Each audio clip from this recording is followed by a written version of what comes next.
नमस्कार.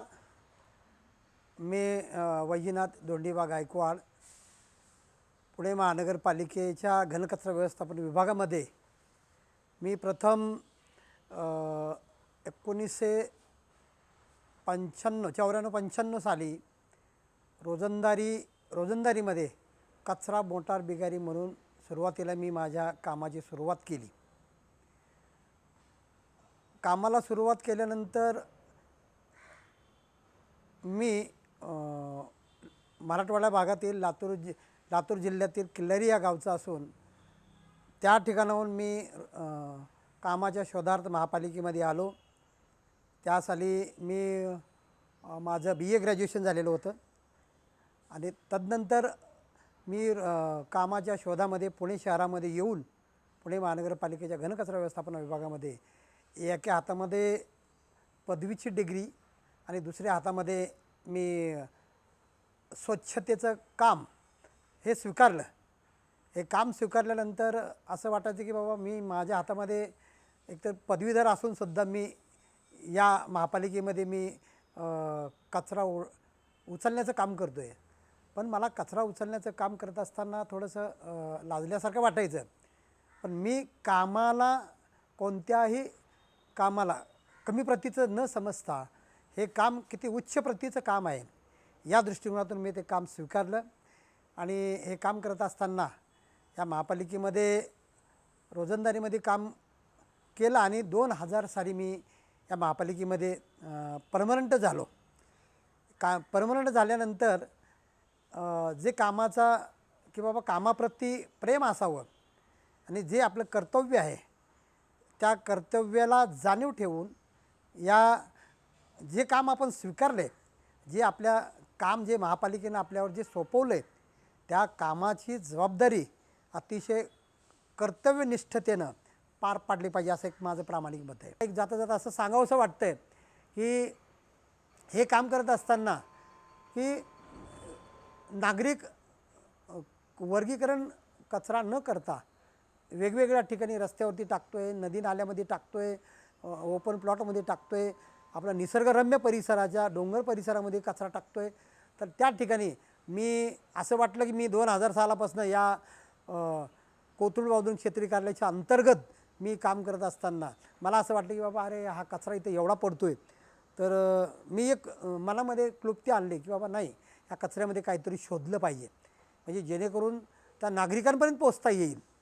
आणि कचऱ्यामध्ये स्वतः मी हात घालून कचऱ्यामध्ये पत्ते शोधून की त्याच्यामध्ये लाईट बिल सापडतं, मोबाईल नंबर सापडतो, काहीतरी प्रूफ लाईट बिल म्हणा, मोबाईल नंबर म्हणा, काहीतरी प्रूफ सापडला. त्याच्यावरनं मी नागरिकांमध्ये जाऊन गांधीगिरीच्या माध्यमातून त्यांच्यामध्ये जनजागृती करण्याचा प्रयत्न केला. पण त्याच्यानंतरसुद्धा कचरा पडतो आहे हे पाहून मला अतिशय दुःख वाटायचं, वाईट वाटायचं की अरे नागरिकांमध्ये आपण एवढं जनजागृती करतो, एवढं हे करतो, आता त्यांना दंडात्मक कारवाई केली पाहिजे.